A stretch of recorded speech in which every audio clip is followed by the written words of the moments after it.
Good afternoon. We're going to get started with today's program, and I want to welcome all of you. My name is Dr. Joan Reed. I'm Dean for Culture and Community Engagement here at Harvard Medical School, and thank you for joining us today in our Portals to Excellence and Impact presentation and fireside chat.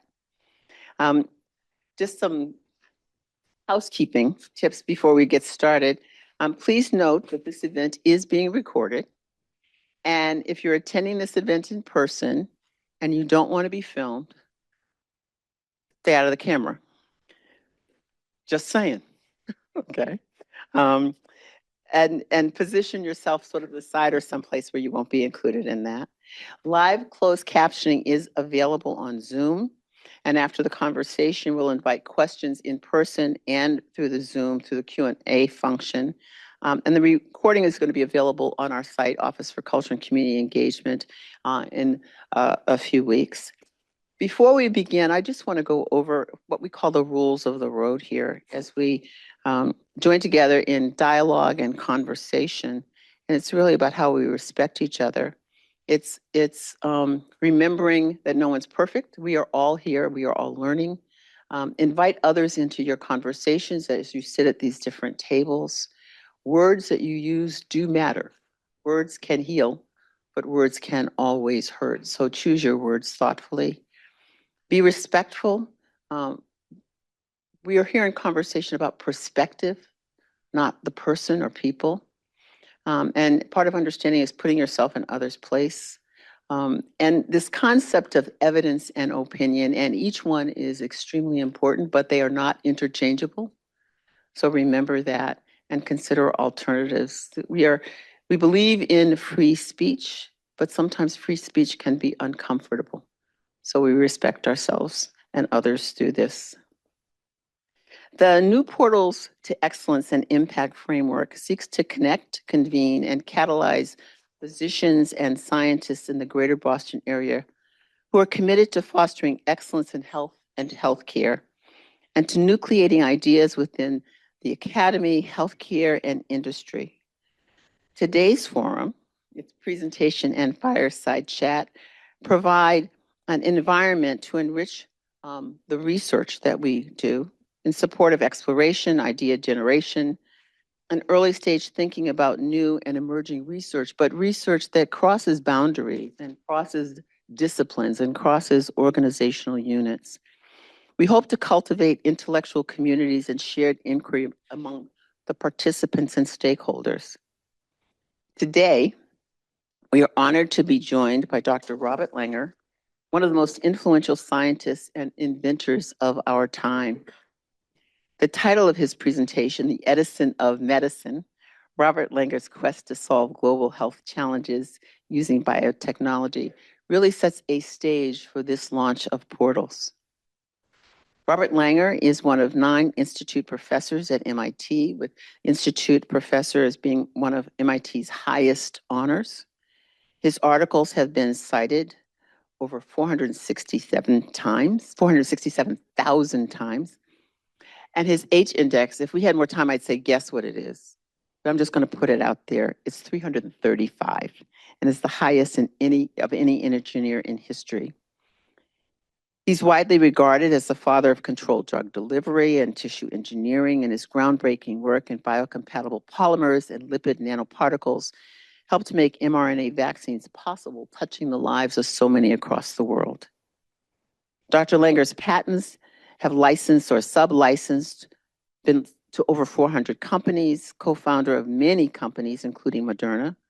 He holds 45 honorary doctorates, received more than 200 awards, including both United States National Medals of Science and Technology and Innovation, and one of only 3 living individuals who've received both honors.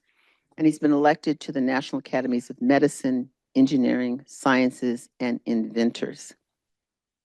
I want to say before we start and before I turn this over to him, he has had so many accomplishments, but in all my interactions, I found him to be open and supportive of not just the kind of work that I do, but supportive of those who are coming up in the sciences. from your stage here, where you're postdocs and early career faculty members and others, but also reaching back to people who are much younger and really understanding the need for pipeline and pathways into the sciences, but to hold people up. And the other part I want to just say here now, as I've come to know him better, we share I'd say the honor and privilege of having known some greats. And here I'm talking about Judah Folkman. That in our conversation, for me, it was this understanding that we both were graced with knowing a great individual. I'm now going to turn this over to Dr. Langer for his presentation. We'll follow with a fireside chat and then really open it up for conversation with all of you. Thank you. Thank you, Joan. Thank you.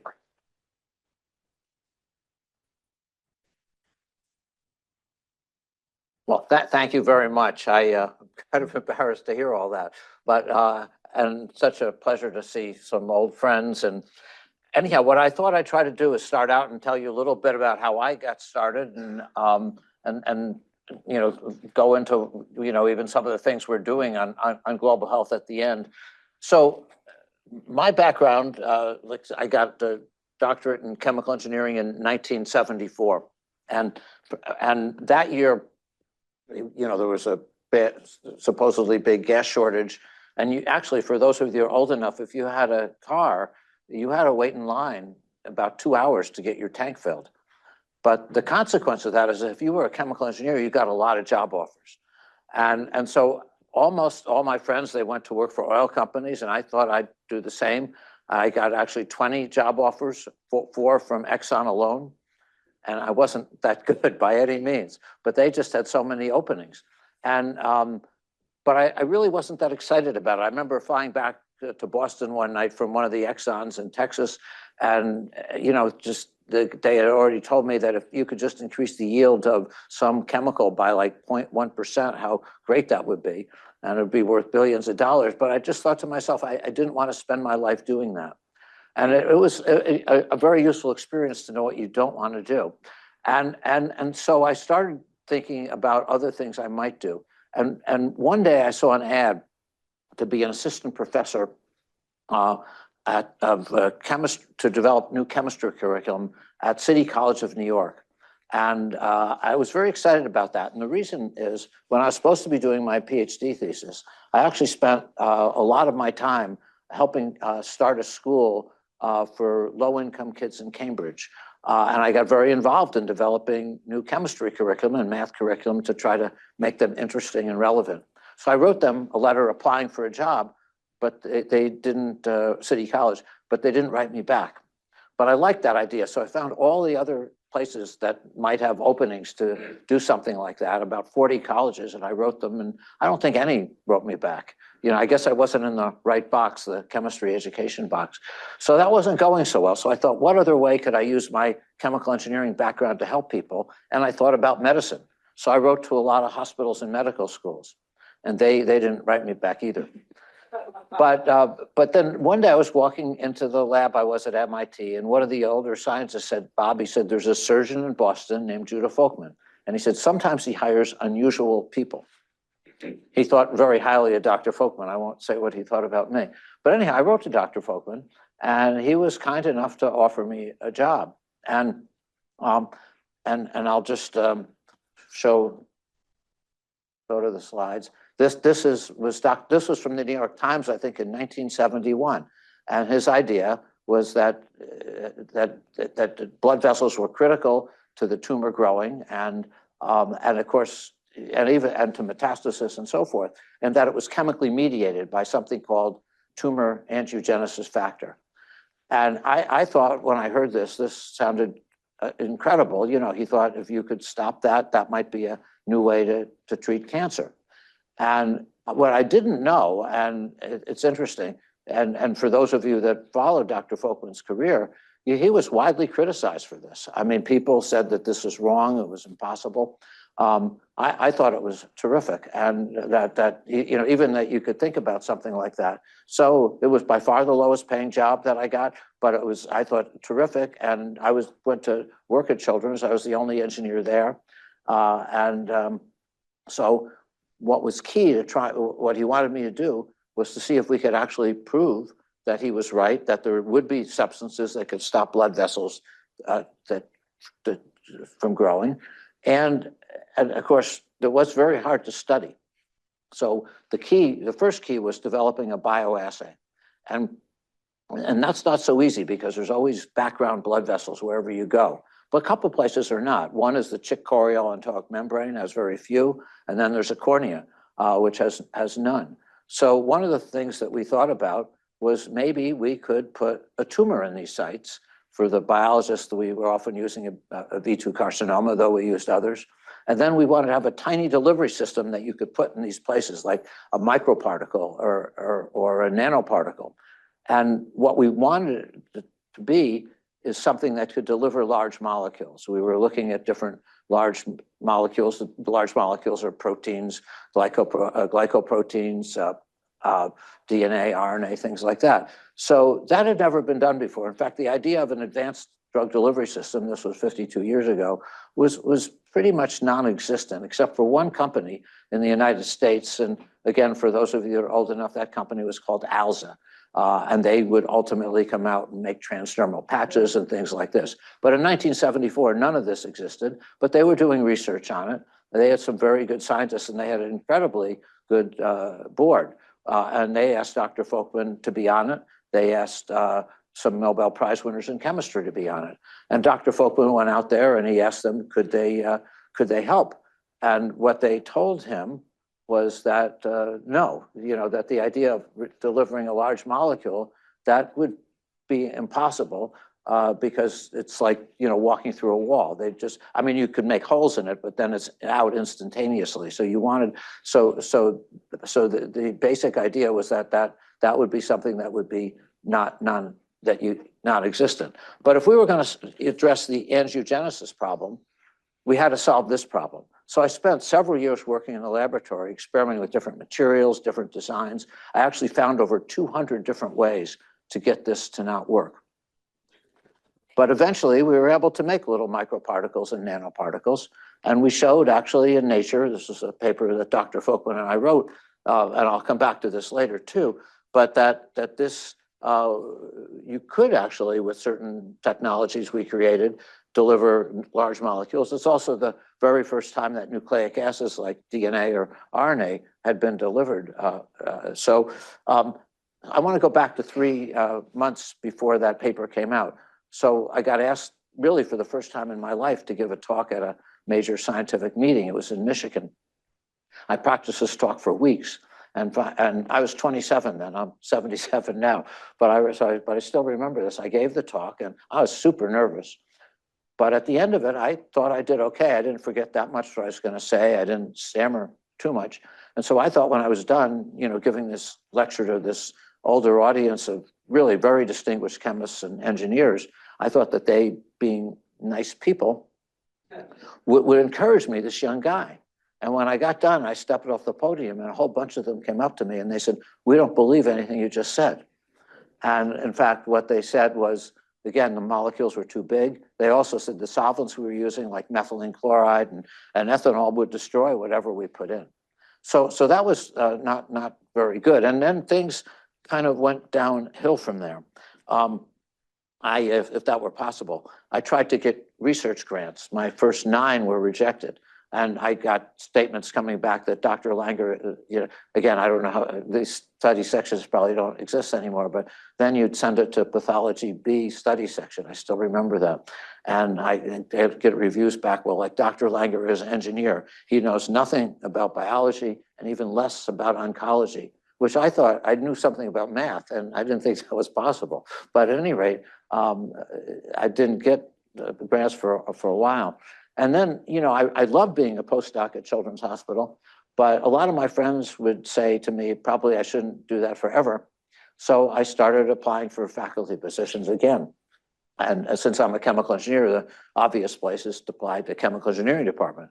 And no chemical engineering department in the country would hire me. I got some interviews, but no place, they thought that trying to do bio stuff, didn't make any sense, that I should be doing energy or other kinds of things like that. So I didn't get any jobs. But Dr. Folkman introduced me to Nevin Scrimshaw, who was in the head of the nutrition department at MIT. And Dr. Scrimshaw, he was a visionary guy, and he was also what I'd call a benevolent dictator kind of department head. I mean that in a good way, for me at least. So he liked me, so he offered me a job as an assistant professor, but he didn't ask anybody else in the department what they thought, which would have been okay, except for one thing, which was that the year after I joined the department, he left. So a lot of the senior, all this, I'll back up though. So a lot of the senior faculty decided to give me advice, and their advice is I should leave too. And to just tell you a story, this is also true. This is in 1979. Mike Marletto was also in that department. Mike later on became head of Berkeley's chemistry department, actually head of Scripps as well, as a member of the National Academy of Science, and he's Dan and now is a good friend.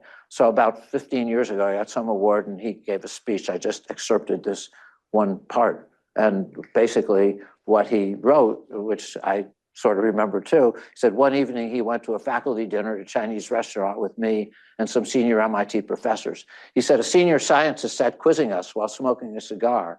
He said, when the older scientists heard my concepts for drug delivery, this was 1979 he's referring to, he said, he blew a cloud of smoke in my face and said, you better start looking for another job.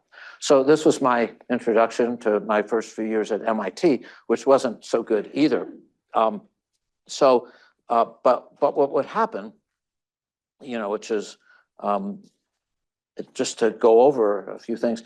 So we had developed, like I said, with Dr. Folkman, these delivery systems, so we could actually, for the first time, look at whether we could find anything that could stop blood vessels from growing. And so what we did is this is a paper he and I wrote in Science in 1976. And what you see, this is just one of many, we had graphs and everything, but what you can see is with an inhibitor, without an inhibitor, if you go, to your left, what you see is these sheets of blood vessels. But when you put at least this one extract, it's not purified, but what you see, it was pretty remarkable. The blood vessels are lower, they're sparser, and they even avoid the tumor. So this really did show, and it was quite, we probably, I always say we had a lot of controls because I kept isolating different things that didn't work, and probably over 100. We probably did over 2,000 eyes. But it shows that you can find these things, and it shows that you can stop blood vessels. We continue and even showed that there are ways to infuse them in, and it seemed that was a later paper in PNAS and so forth. But at least it started to show for the first time that blood vessel inhibitors and Dr. Folkman's theory, was correct. So you all probably know medicine's pretty slow in terms of going from doing research to clinical work, and it takes enormous amounts of money.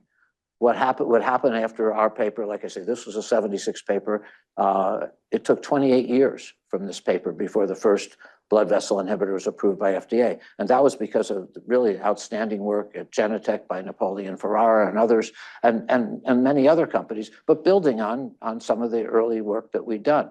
And what you see, starting 28 years later, going to now, is many angiogenesis inhibitors get approved. Avastin is one of the most widely used biotech drugs in history. I think it's the number 2 best-selling drug of biotech drug of all time. Even I think in 2024 it was number 4. But there's all kinds of these that have been approved by FDA. Nature, the journal estimates 500 million people will be treated by these, and they're really not only widely used in different cancer treatments, but they're pretty much the only drugs that are used to prevent diseases of blindness in the back of the eye, like diabetic retinopathy and macular degeneration. But I want to go back again. Now that's even taking you to today. But I want to go back to the 70s again when Dr. Folkman and I did this work. And one of the things Dr. Folkman said to me, he said, "Well, we should file a patent." So we did, but that might seem quite common today, especially if people look at what I've tried to do, but which I'll get to. But then it wasn't common at all. And Children's Hospital never had a patent at that time. So we filed a patent for the first time. 5 years in a row, it got rejected. And I remember they had a guy, Al Brazaghini, who was head of the tech transfer office, and he came to see me one day after 5 years of rejection. He said, Bob, you are wasting so much money. He said, you've gotten rejected 5 times. The patent office, you should just quit. The patent office is never going to allow it. I said, I don't like to quit. So I started to think, how could we convince the patent examiner to allow this patent, legally, of course? And science really wasn't working. But I told you in the beginning, when I first started doing this, everybody told me it was impossible, it would never work. I wonder, maybe somebody wrote that down. So in 1982, this was after 5 years of rejection, you can do what's called a science citation search. Look at your Nature paper in '76, see who cited it and what they said. And I had no idea this was written, but this was from 5 of the top material scientists in the world, and they wrote it in 1979. I'll just read this to you. And there were other articles too, but I mean, everybody was super skeptical that you could ever do this. But here's what they're saying. Generally, the agent to be released is a relatively small molecule with a molecular weight no larger than a few hundred. One wouldn't expect that macromolecules could be released by such a technique because of their extremely small permeation rates. However, Folkman and myself have reported some surprising results that clearly demonstrate the opposite. So I realized that word surprising, that might make the examiner allow it. Certainly doesn't seem obvious if it's surprising. And so Dr. Brazaghini flew to Washington, showed him the quote, and the examiner said, well, I will allow this patent if Dr. Langer can get written affidavits from each of these 5 people that they really wrote that. So I was a young professor then, and I wrote them, and they were all nice enough to write me back that they really wrote it. And we got this super broad patent. And, and I'd been working on this for about 10 years. And like I said, I always had this dream that something I did, might help people. And, but it wasn't like companies kept calling and saying they wanted to do anything with it. I mean, people started citing the work, but I wanted it to lead to products that would help people. But in 1983, 84, I got calls from a couple multi-billion-dollar companies. And they said, gee, we read about your work. Could you consult for us? I mentioned the patent. So, well, we want to license the patent. We'll give you a consulting fee. I had a Ford Pinto at the time. And they would give you a consulting fee. And most importantly to me, they were going to develop this and make products. And I thought this was great. But what happened was after a year or two, they both gave up. So that was very discouraging to me. And then Alex Klebanoff, one of my good friends, said to me one day, said, Bob, we should start our own company. So with 4 of my students and Alex, we started this little company called Enzatech. Later it merged with Alchemies. We kept starting companies. We kept writing patents. And to make a long story short, that's led to all kinds of products shown here. They're used by hundreds of millions of people today. They lead to new cancer treatments like Lupron Depot, drug-eluting stents, which Elazar Edelman, who was one of my students, did a lot in Boston Scientific. New ways of treating opioid addiction. They're not limited to medicine. It's actually helped permit this whole area of aquaculture, which is now a $250 billion industry. But these are just pictures of some of the products, and they're used all over the world. Also, what I should have also done, since 2 of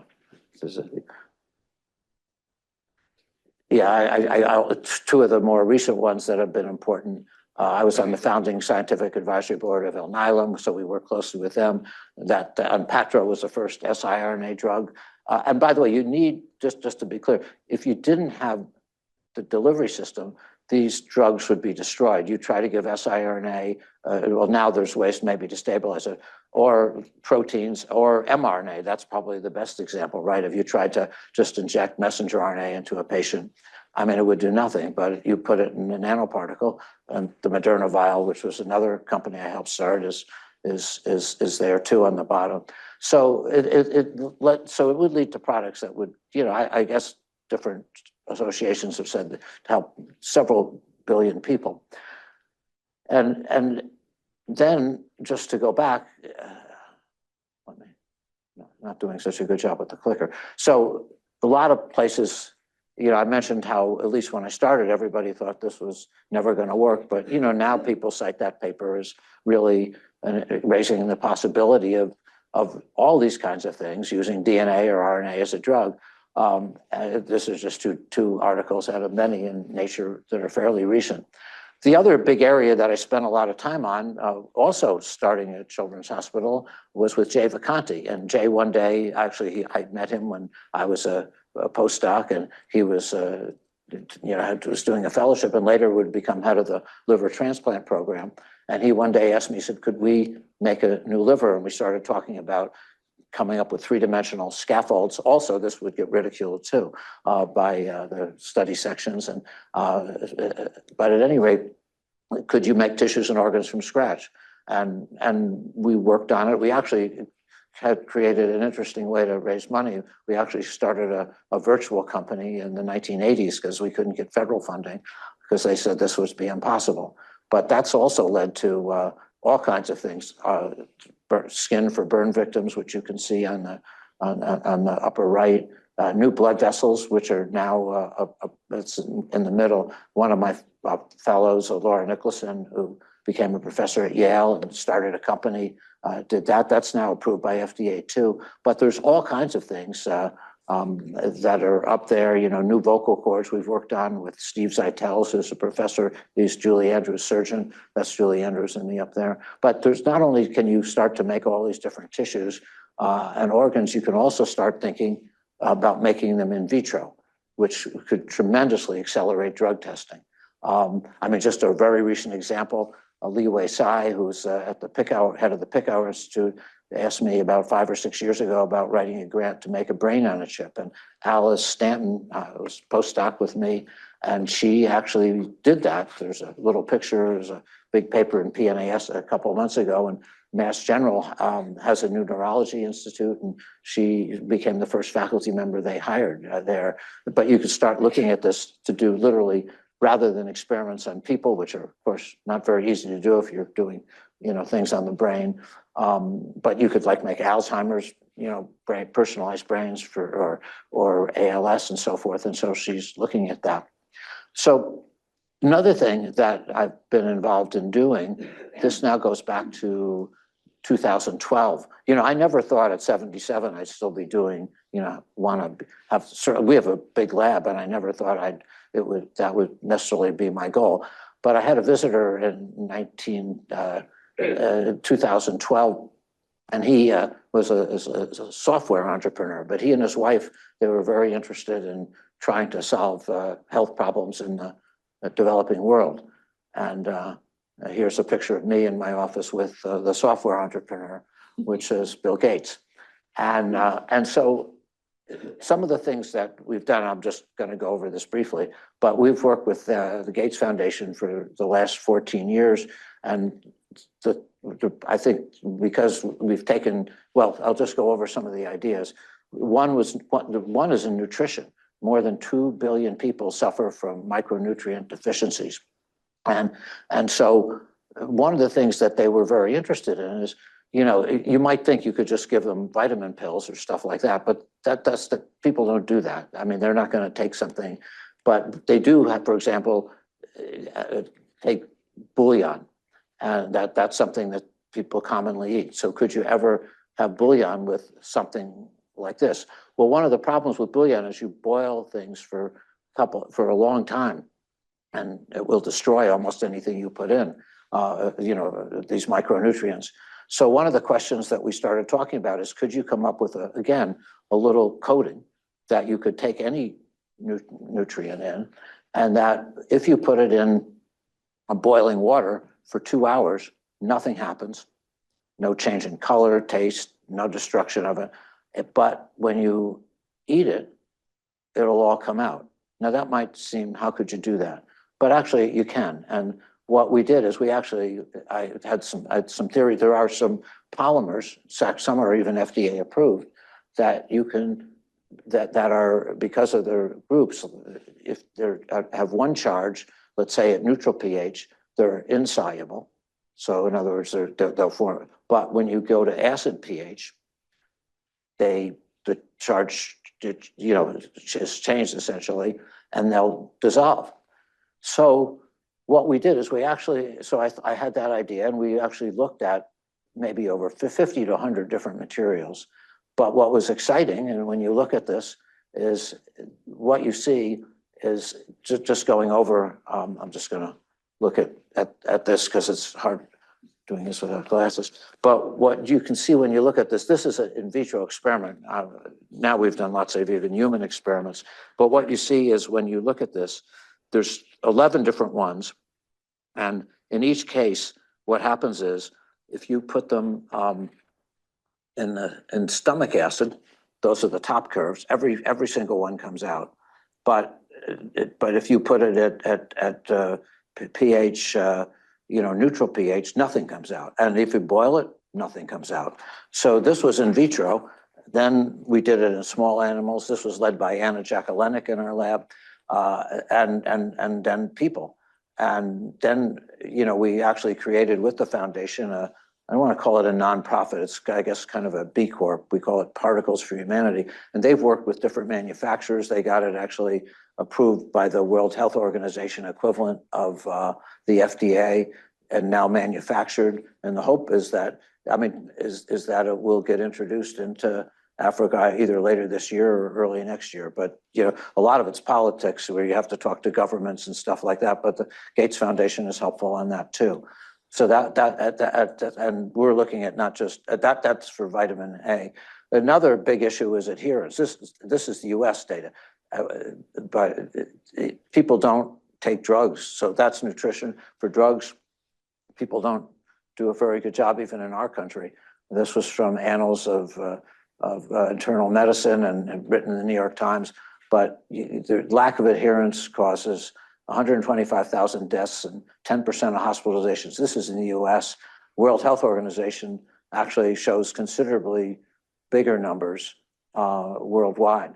So some of the things we've done with Gio Traverso, who's another fellow of ours, now a professor at MIT, is come up with pills that you could swallow that could last for an entire course of treatment, like a pill that could, and some of these are for treating malaria and other things, so that patient could just take something once.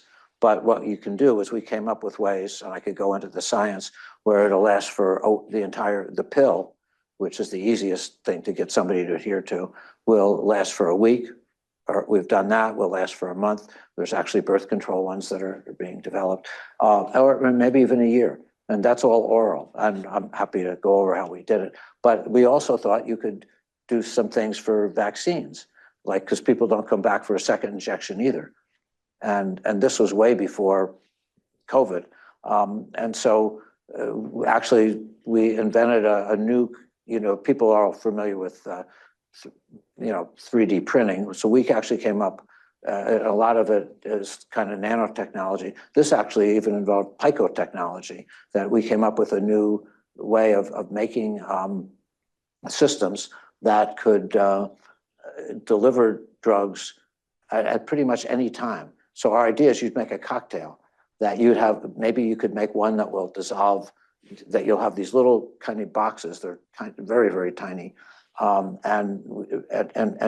they're like little eggshells, but we could make those eggshells, we could make a polymer that will dissolve into very safe things like water and CO2 at almost any time you want. And the way you can do that is take polylactic acid. That's the material, lactic glycolic acid. It's FDA approved. It's used in sutures and drug delivery systems. But by changing the molecular weight, changing the ratio of lactic to glycolic acid, adding esters or acids, or adding buffers like calcium carbonate, you can make them dissolve at any time. So here, what you see is you give one injection, but you get 11 bursts.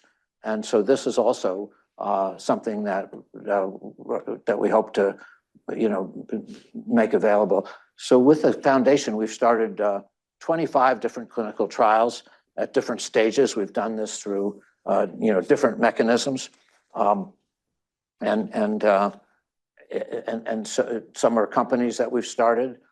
Some are with the foundation. Some are at hospitals. So these are some of the things that we've tried to do. I think what I'll do is stop here and, but trying to give a flavor of some of how we got started, a few roadblocks that I ran into, and maybe more than just a few, but also, what you can try to do with science and engineering and chemistry. So let me stop here and do the fireside chat. Thank you. We're going to move to the fireside chat. I'm hoping that you're thinking of questions, comments from what has been said, but we're going to move to the chat. We're going to move over to these seats.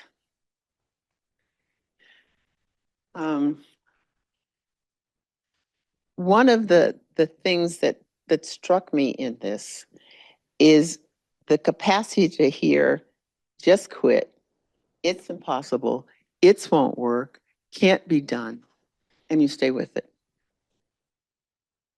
What is it that enabled you to keep pursuing? Yeah, I think a couple things. I mean, one, I do think I had a great role model with Dr. Folkman. He certainly I got to see firsthand. People may not realize when somebody looks back at it today, what it might have been like then. But he would get widely criticized for those ideas. And so I certainly got to, and yet I could also see, certainly with my own eyes, and you can see those pictures, that his vision was correct. I saw it with my own eyes too, that even though people were saying it's impossible, I mean, it's not impossible. So so I was fortunate. I had some good friends who were supportive, and like I say, I had him as a role model. I mean, it's not very pleasant. I mean, I was depressed for a year or two, and that wasn't so good either. But you go through it. But I'm hearing this also is it wasn't just a matter of it's no, no, no, and it's like you have this thick wall around you. It impacted you. Sure. You were able to still go forward. And I think about some of the challenges and things I see today. It's like you can get discouraged. Yeah. But you keep going.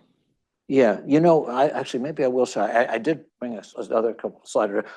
I'll just show you one that what I tell my students. And this was from one of my students who was a professor at Purdue, and she got her grant turned down. And I had no idea she even wrote this, but I would tell her that. And so that's Yoon, and what I basically said to her is anyone can do great when things go well. It's what you do when things are not in your favor that makes the difference. So I think that I mean, of course, these things are easier to say, they're much harder to do, but you keep trying. The other part I'm struck by is you talked about several people from Judah Folkman to other individuals that you partner with. Can you talk a little bit about this journey? Because it didn't feel like you did everything by yourself. Oh, hardly.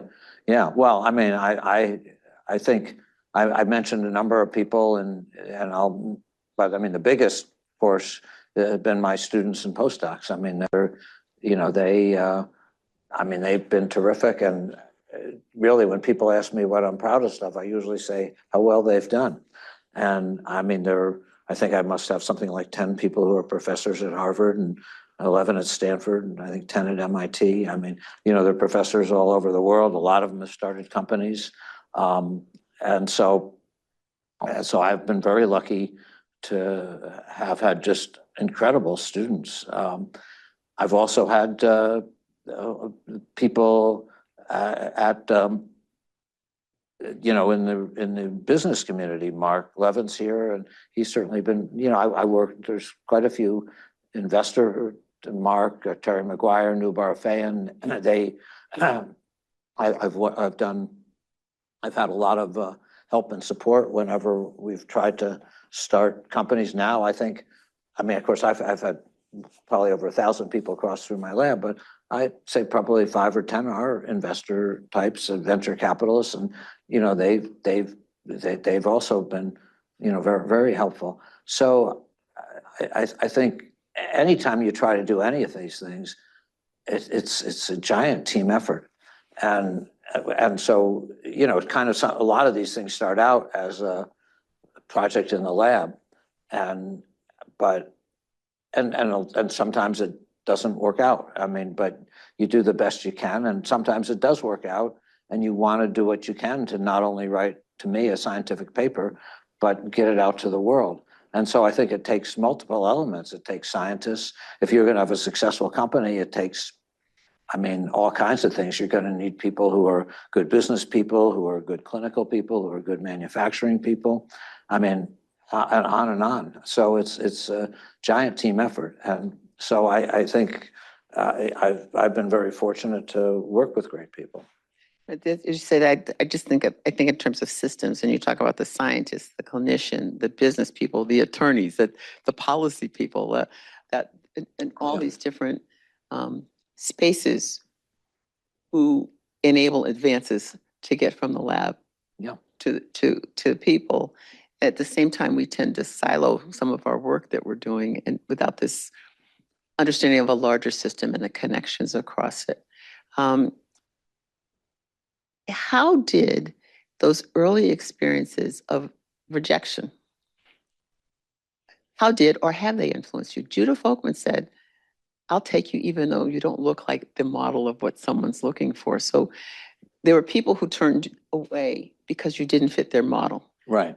When you're selecting people to mentor, to advise, to bring in your lab and move forward, do you have a preset model of what they should? Yeah. Well, my preset model is that they should be great, I've often I think Judah Folkman. I mean, I certainly not that I'm great, but I think he actually didn't want a preset model. He said to me, people had tried to solve problems like that for years and they hadn't succeeded. So try somebody with a very different background. For me, I mean, just to give examples of people that I've hired that have you know, wouldn't fit a very good model for an engineer. I'll just give you a couple of examples. But I mean, but they don't necessarily have what you'd expect for the right background for the right grant. A really good example is a fellow named Gio Traverso. Gio he got his PhD with Bert Vogelstein, who's a top molecular biologist, but not an engineer. He's at Johns Hopkins. He's a gastroenterologist. He came to Mass General, I think, to do a fellowship, but he decided he'd like to try doing oral, you know, to look about drug delivery. So he came, worked in our lab for a number of years, and he really, you know, he had actually a Harvard faculty appointment, but he would really like you know, he like when I talked about those pills that last for a long time. He's done all kinds of things. He's made pills that can deliver large molecules too. But at any rate, so he came and he liked, so even though he's a molecular biologist, mechanical engineering department at MIT a few years ago had an opening. And it's again, not to brag about it, but they're the #1 mechanical engineering department in the world. I think 400 people applied and they chose him. And now he's got, you know, he's a full professor. He has, I mean, he probably, I think, has one of the largest ARPA-H grants in the country. It's $65 million or $75 million grant. I think he's got a couple of these, you know, but he hadn't, you know, he's really, I think he has like about 70 papers in Science or Nature, and he's still a really young guy. But I've had quite a few people like that here. You know, Dan Kahane is at Children's Hospital, and he had a very different background. And Dan Anderson was a molecular biologist, came to our lab. He's a professor of chemical engineering. He started CRISPR Therapeutics and other companies. I mean, but I'd probably go up for unusual people too.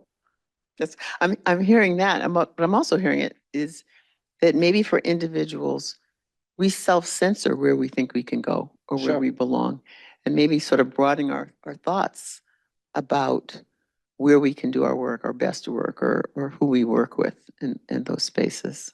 I think it is good to broaden your thoughts. I think the problem is the people that are hiring you usually don't. I mean, that was certainly what I experienced, you know. I think if I had done chemistry curriculum development, I would have done okay at City College, but but the problem is I don't know. I mean, but I agree with you. I actually think doing things that are different, you grow from doing that. But a lot of times it's not easy to get the chance. Well, I think this is also a piece of this. You keep hearing focus, focus, focus. Well, but I think that's important too. I mean, I think it's really when we do things in the lab or if you do things in a company, if you don't focus, you're not going to get anywhere. So I do feel you have to do that. I mean, I think that when somebody comes into the lab, I just say, well, they get a project. If they are making good progress on it, then sometimes it's worth looking at other aspects or other projects. But I do agree with, I remember I had a student once and he was actually brilliant, but every day he'd come in with a different idea. And I said, but you got to finish the last one. Stick with something. Well, yeah, but I mean, it's important that you. I think what I'm hearing, and part of this though, is that focus is critical, but not so focused that you don't see out of your lane and don't see some connections and aren't willing to step into other spaces. Yeah, I don't feel that they're mutually exclusive, though. I think that you can a lot of things that we talk about. I mean, today are what we think about as say convergence. Phil Sharp and I wrote an article on that in the journal Science 15 years ago, and actually the point I sometimes make on that's bringing many disciplines together. But what happens, I think, if you look at most universities, for example, there's a building for math, there's a building for English, there's a building for chemical engineering, a different building for mechanical engineering. But I think that maybe robs people of the opportunity to mix with people that have very different backgrounds than their own. And so I'm not trying to say that you shouldn't have some of those buildings, but maybe, that are mono-departmental. But it may be good to have institutes, and some places, MIT is one of them, Stanford, Georgia Tech. They have buildings that do bring people together. Or I think about what we're trying to do with portals of crossing disciplines, Yeah. crossing institutions in a space. Exactly. To build that a different kind of community. Because there's been so many changes. Can you speak a little bit about what you think are some of the most impactful changes that you've seen in science over your career? And you've talked about the drug delivery systems, et cetera. Are there other big areas that you think of change in science? Well, I think things have changed enormously. I think, now, I mean, the latest thing everybody talks about is artificial intelligence.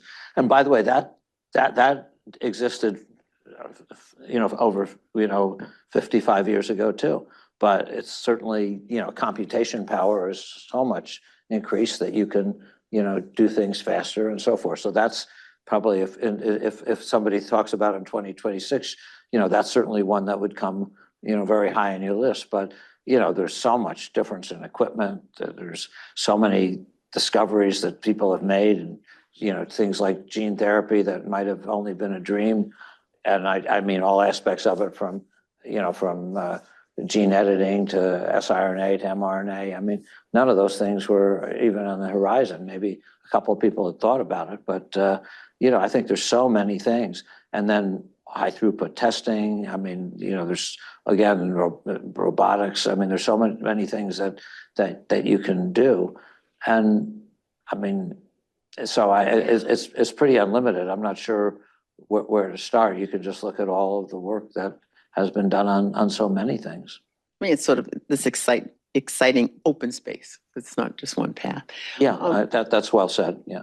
And I'm going to turn this over, but there's a piece of this that just really struck me in terms of the kind of work I do. And a lot of work I do is around workforce development, career development, talent identification, leadership development. And I'm struck by the early work you did as a student in terms of developing curriculum for school. And I know you've spoken before at some students in one of the programs that we had here. Can you talk a little bit about your thoughts on how we bring individuals into science, or who's left out, who's included? And is it important for us to be thinking about that? I think it's important to be thinking about it. I think the biggest thing that's important is getting us kids excited at a young age. I mean, grammar school, high school. To me, so I think it's a really important thing. When I was doing that with that school, I mean, the two things I noticed were, or that I tried to think about, was how do you make it fun and how do you make it relevant? And I feel like those two things are not done nearly enough with a lot of curriculum. And I think students, even when I remember having to teach thermodynamics at MIT, which was an interesting experience because most of what you teach is 200 years old, which is, like steam tables and stuff. And you try to figure out how do you make that relevant, and how do you make that fun? But but I think you can come up with things, and so I tried to do that I try to do that for any of the things that I would teach, is to try to bring those two aspects in. But I think trying to make education, exciting, try to make science exciting, and try to make it valued. I think it's a very important thing, and it's at all levels. I mean, I'm talking about education. I think, there's a saying that a society gets what it celebrates. And, I was talking with somebody from China yesterday, and he was saying, I was visiting MIT, and he was saying, that we was talking about how in America, if somebody runs for student council and they're going to be president of the student council in high school, they're going to be an athlete or a cheerleader and something like that. He said, in China, it's the person who's number one in math, and that's what they look for. And you see that, like the media glorifies athletes and actresses and actors, and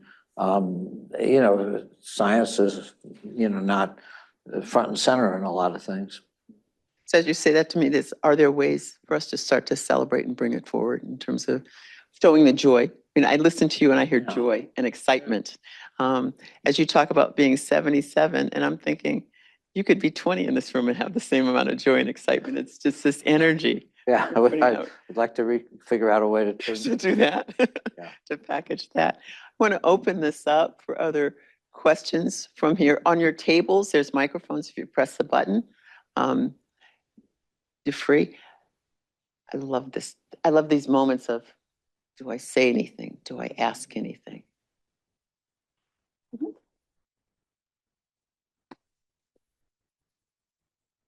Working. Well, if you could hear me, hi. Yes. Hi, Professor. Thank you. You've been a huge inspiration for me personally to get into the field of biomedical engineering in the first place. You mentioned Geo-Traverso, and I need to double check this myself, but I think, one of his PhD supervisors, PhD students is my PhD supervisor. So I think we're somewhere connected in this academic family line. But I was wondering if you could comment on his and your work together on this. Who is I had trouble hearing the name. My supervisor, Khalil Ramadi. Uh-huh. He was at MIT as well, and then he came over to NYU. I say, yeah. I've met him, but I don't think I've worked with him. Yeah, not through you, I guess, through Geo. What, with Geo? Geo, yeah. Yeah. Well. And I was just wondering if you could comment on that retention time with the pills and the oral. Oh, how that works? Yeah. Yeah. Well, we'd make so the idea, I mean, using some of the things that I mentioned, it's pretty easy if you inject something to make it last for, if you make it last for a week or a month or a year. I mean, you can actually make things last for 5 years if you do certain things, but that's injection. The problem when you swallow it is there's usually about a 24-hour transit time, and then it's out in the feces. So what we did is Geo, and now I remember he worked with I think Mike Sema too. So basically what we did is you could make things in certain shapes, right, and develop what I'll call shape memory materials. So let's say I made something with a shape like this. There's other shapes, but let's say it's a shape like this. So you could squish it up and put it in a little capsule. I might even have one in my bag. I'd have to check. So you take one of these things with a certain shape and you squish it up and you put it in a capsule. So in the end of the day, you just take a gelatin capsule, which is pretty simple. But the gelatin, but this is all squished up. Now the gelatin capsule dissolves in your stomach, acid pH. So this thing will pop out. But if it has shape memory, it pops out in a shape that's so big, it can't pass through the pylorus. It'll just stay in your stomach.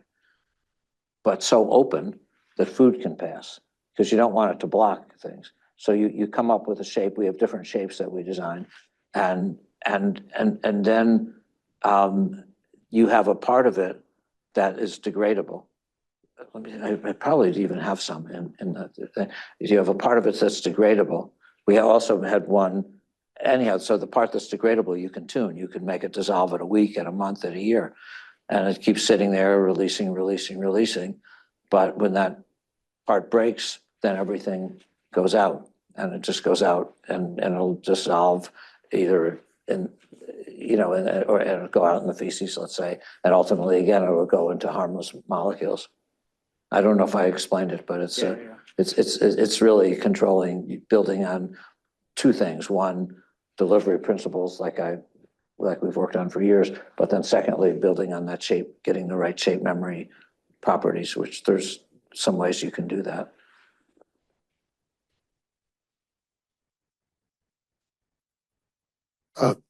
Thank you for your words. I'm curious, from when working in your labs, like in order to have that type of innovation, there has to be so much experimentation and people not being afraid of being wrong or challenging ideas. I'm curious to learn, like, what processes do you set up in your lab to allow for all these ideas to emerge where people are comfortable with sharing an opinion or a minority opinion? You may be like, yeah, go for it. Like, are there any type of structure that you have in place that allow for that type of? Well, that's a really good question. I don't think it's a structure. I think it's like a frame of mind. Like I never really liked it when people told me like my ideas were wrong, but sometimes ideas are wrong or they're going to be very difficult. So one of the other things I thought that was very good for me when I worked in Dr. Folkman's lab, I always said that he used what I'd call positive reinforcement. That meaning that you could look on the negative side of something, but you can also look on the positive side. And I mean, I think like and you can also let people know it's okay to fail. I think that people make mistakes all the time. So I really think it's a frame of mind. I mean, and I think it's also examples. I mean, people see, I mean, I've certainly had my failures. Lots of people who are older, are there, and the younger people see them, and so I really think it's just an attitude that rather than a structure. But and I think Dr. Folkman had that structure. So I mean, I've seen other places have it, but it's really being willing to try things, know that they're not necessarily going to work right the first time or even the 100th time. But if you feel it's important, and again, if somebody has to do a thesis, you don't want them to spin their wheels. You want them to get something, but I think it's okay to ask for help. So it's more just trying to do things that you feel are important and keep trying and trying. I wish I could say some magic words that we do, but I don't, or structure, but I don't think I have that. I'm hearing culture in here. Culture. What's the culture in the environment? That's probably a better way of saying culture of what we, yeah. We have an online question. We're wondering, how important was it to have people of power and talent like Judah Folkman and the head of nutrition to have your back during the unconventional crossroads in your career? Looking back, do you have any advice on how to navigate the career the same if you didn't have them? Boy, I think you have to have people that support you. So, I mean, I think hopefully you have some, you certainly have time to, I think you need to have some colleagues that are going to support you. And maybe you find those people. Another thing I did as an example, when I started in the nutrition department, is I had some ideas that I thought were good ideas. And I asked in one case, one older professor to be a co-principal investigator on one of our grants. And I did the same thing with another senior professor. And so I think that they maybe had my back a little bit more because I asked, I mean, first of all, I thought they could help, but I thought they could help on the science. One was in fermentation, which I didn't know much about, but we wanted to make an enzyme. Another was in encapsulation and delivery, and one of the older scientists had a lot of experience in that. But I also thought, that maybe they would, I'd get to know them better, and maybe they wouldn't think I was awful or something like that. So I think that might be one thing, is to build collaborations. If you didn't have people like that. So another thing I did when I went in the nutrition department, which maybe helped a little bit, is since I knew a lot of people didn't want me there, I went around and I made appointments with every single person and asked them for advice. And so maybe that broke down barriers a little bit. But of course, still the advice by a number of people, as you could see, was not so good. But I think all those things help. There's a person by the name of Ron David, and I often quote him. He says, relationships are everything. All else is derivative. And part of what I'm hearing is you're talking to people, you're building relationships, you're communicating, and it's virtually impossible to do something if you don't make connections. And how do you start to learn what interests people, ways that you might collaborate, or how they can connect you to others. But if you don't start that connection, you don't start that seeing them as people, if you don't start conversations, I'm hoping as we move through this that you'll start conversations at your table. You'll meet whoever else is at the table and what their interests are. Maybe all right, I have ginger ale. Maybe have a ginger ale with them later. I would say a glass of wine, but have a ginger ale with them later. Okay. But how do you make connections is what I heard you say from here. Others. Absolutely. I guess you're just. Can you hear me? Hopefully people on Zoom can hear me and you can hear me too. Well, thank you so much for this great lecture. I'm Alan, here a postdoc in Dragons Lab at Neurobiology here at HMS. And I have a very simple and very short question. What's the thing that you're most proud of in your amazing career? There's so many things, and I want one thing. What's the thing that you're most proud of? Yeah, how well my students have done. I think I have 54 of my students are in National Academy of Inventors. I think 27 National Academy of Engineering, 25 National Academy of Medicine. I mean, they're professors all over the world, and they've started a lot of companies, and they've done great. I mean, so I think that makes me very proud. So people first, and then the inventions and patents. Yeah, I'm proud of those too. But other people have patents and inventions. I don't know that anybody's had quite as many students doing as well as we have. I mean, but that's that's how I think about it. And I think that makes you happy, right? You want to see your students. They're not quite your kids, but they're not that far away. What I'm hearing is joy and accomplishments. Hey, Bob. Question for you, and you've touched on this. You know this better than anybody, but you've probably read definitions of entrepreneurial mindset. And one of the most, you'll see 5 or 6 components of an entrepreneurial mind. And one of the most important concepts is opportunity recognition. And, as you went through your discussions, I think that jumped out of everything you said. And so my question is, if you're working with a high school class, you're working with a bunch of postdocs, you're working with a team in science on one of your companies, or sitting on board, talking to a lot of the board members, which I know you love to do.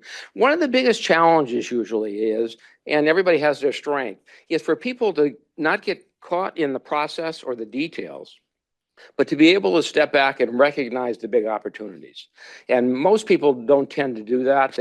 They're either traumatized by the thought process, or they're afraid to do it, or they can't get out of the process or the structure. So you've worked with all these great students, as you just mentioned. Do you ever sit down and talk to your students or your postdocs about opportunity recognition, opening your mind, think more broadly, dream without limits? How do you encourage students to do that? Or if you were in a high school class today, how would you have students think about that so they could be a great scientist someday? Well, that's a really good question. And I don't do what you said exactly, but, you know, I did make another slide too, and that might help a little bit because it will show you how I tried to think about it as a professor. And that's this one. You know, so I wrote this article once, and it's just, it sort of relates to what you're asking, and then I'll try to expand on it. So I once said, like, the future will be determined by the students and scientists of tomorrow. But the point I make here is, you know, when you're in grammar school, high school, college, you're entirely judged by, you know, your answers. You know, somebody else asks a question, and then you're judged by your answers. You get an A or B or C or whatever by the answers.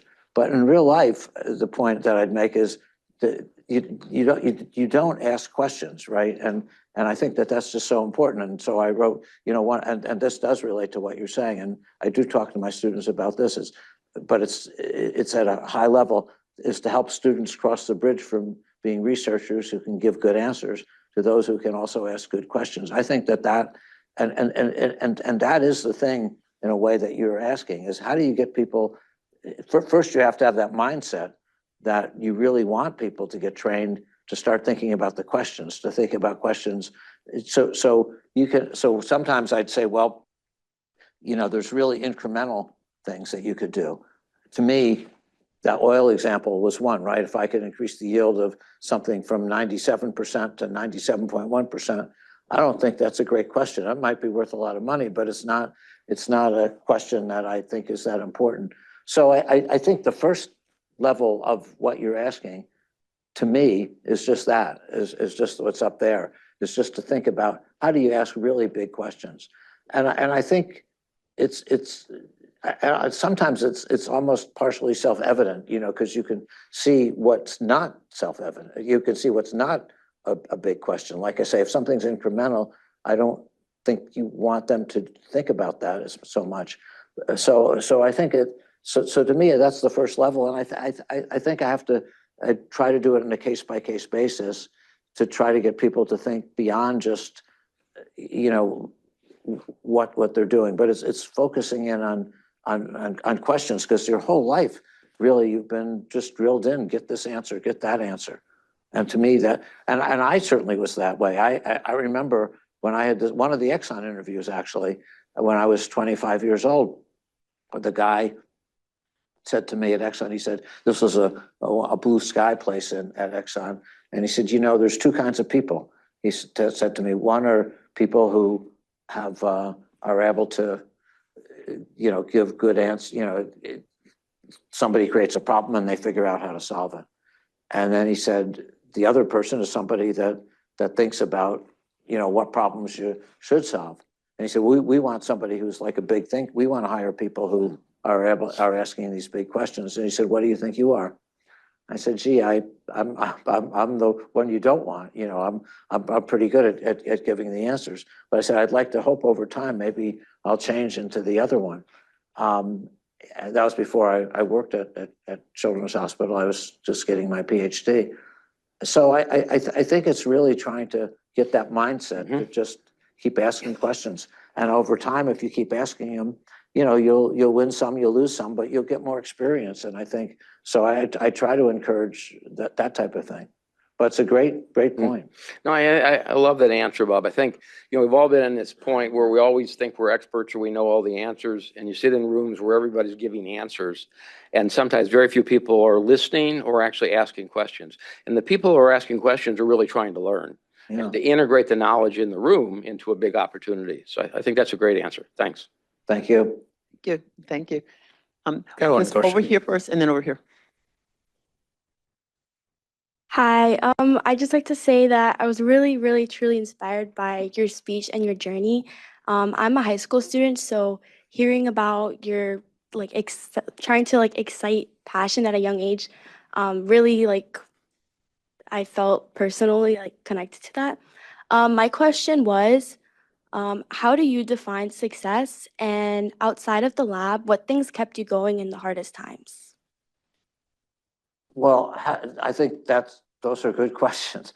the success really, there's no single answer to that. I think success is if you set out a certain thing in your mind, did you achieve it? You know, I think how you judge, I don't know that there's any particular answer. It's like you might have certain goals, like when you do something, you know, maybe it's finding an answer, maybe it's getting somebody excited about science or something else. I don't know that there's any one thing, but it's really up to you. It's like, I mean, I get satisfaction out of, you know, making teaching and people walking away thinking they've learned something they didn't know before and they're happier because of it. Same thing with research. But I don't know that there's any one thing. Sometimes people judge success, you know, in an academic environment by papers published in certain journals, by grants they get that are peer reviewed, by awards they get. I mean, but it really depends on the criteria that I think you personally believe in. And I don't know that there's any uniform approach. I think the question then was, how did I get through not good times? You know, it's like, you're human, you know, I felt like I was depressed some of the time when things weren't so good, but I'd hang in there. And I've been lucky. I've had good friends, good parents, a good support system. And I think if, as long as you have a couple people you can count on who are really good friends that can help, you know, that can help you and talk with you and you feel comfortable talking to them and you trust them, I mean, that means a lot. And I think that helps you, you know, whenever things are bad. That again, it comes back to those connections and relationships and Yes. how they make a difference. And sometimes it's just context setting. Sometimes we knock ourselves for failing, and sometimes it's not ourselves, it's the system and other kinds of things. And so I think about some of my conversations with Bill Sharp early in his career and successes and what was from the system, what was from him, and how you maintain and move through. Hello. Can you use the microphone? Hello. Hello. Is it green? Hello. Yes.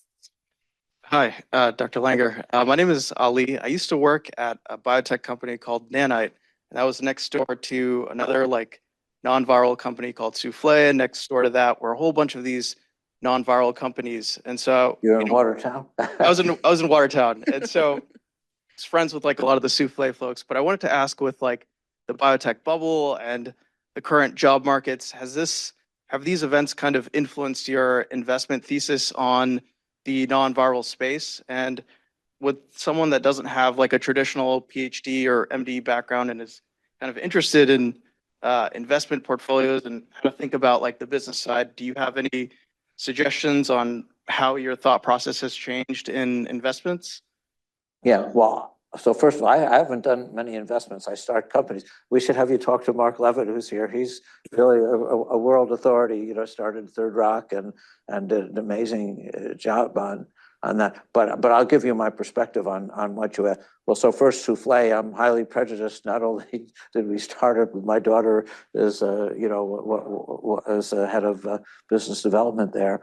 But and they're doing great. And I think a lot of these companies doing different types of genetic therapy, that's siRNA, you know, I mean, they've gotten multiple deals. They'll be in the clinic this year, raised a lot of money. I don't think, I mean, obviously, if people keep doing the same thing, you know, without you want to have a particular, there's a term that I often use called unfair advantage. And so you want to have a technology that gives you some advantage compared to what other people are doing, you know, but what Souffle is doing is not only doing a genetic therapy, but they are looking for targets and identifying receptors that you can get a high degree of internalization. So which gets you some new targets. So I think as long as you have a technology that can do something important and you have some something that does give you an unfair advantage. And you can turn that unfair advantage into patents, and you can turn it into hopefully getting better clinical data, safety and efficacy. I think that can be good. So I personally think different types of genetic therapies can be useful. I mean, if I look at Alnylam, for example, they've been very successful at siRNA. I mean, so I think if you can, and again, people, when you talk about non-viral things, I mean, lipid nanoparticles are, for years didn't do so well. Now, of course, they're heroes because of what Moderna and actually Alnylam and others have done. So I think you have to look at things on a case-by-case basis. I don't know that you want to be the 95th company in. I think it's better if you're the first or the second or the third, partly because you'll have better patents.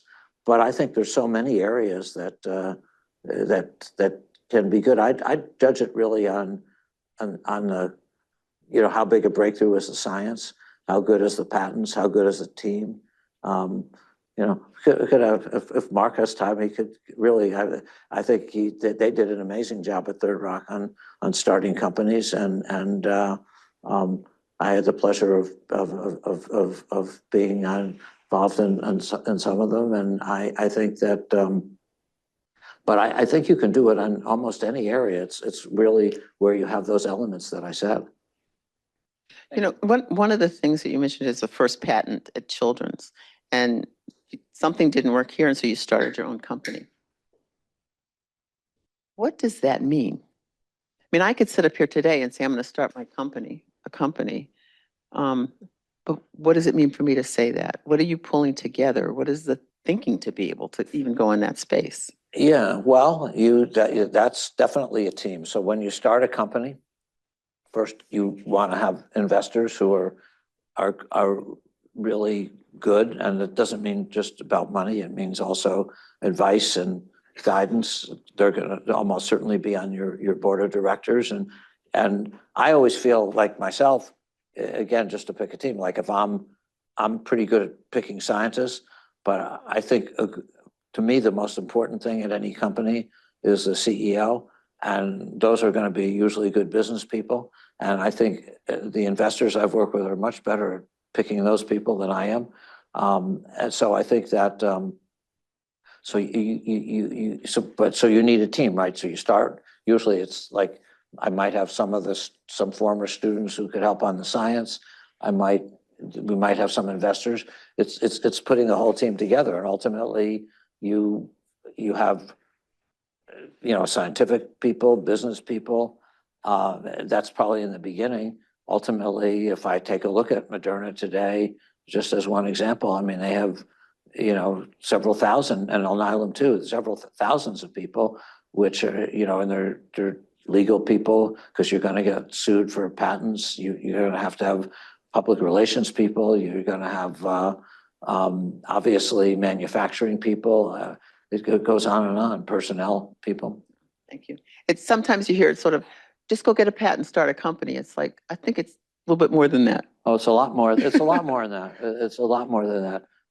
But I mean, the Boston area has been fantastic at that. That I think it's really, one of the things I've often thought about is if you go to Kendall Square, which is the area around MIT, when I was a graduate student, this is 1970 to 74, the area around there was a slum. There were no biotech companies. There were no hotels. There were no restaurants. There was one sub shop that wasn't very good, but there was nothing. I mean, that was the major thing. There were some bars that weren't very safe, so you wouldn't go out at night. So at any rate, you look at it today. It's unbelievable. Very, very, very, very different. I tell myself I wish I had just bought up land back then. Would have been, yeah, of course. It would have been a nice investment. We have another online question.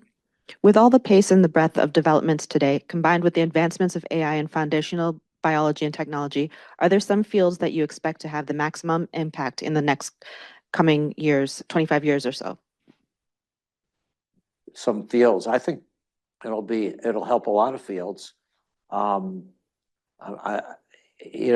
think any field where data is important, and you want to analyze a lot of data to make conclusions, it will help a lot.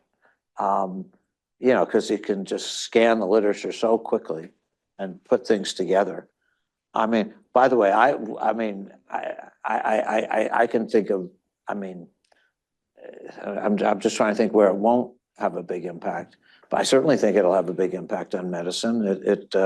You know, for helping diagnostics, for helping drug design. I think it'll have a big impact on patents. We talked about those before, both prosecution and litigation.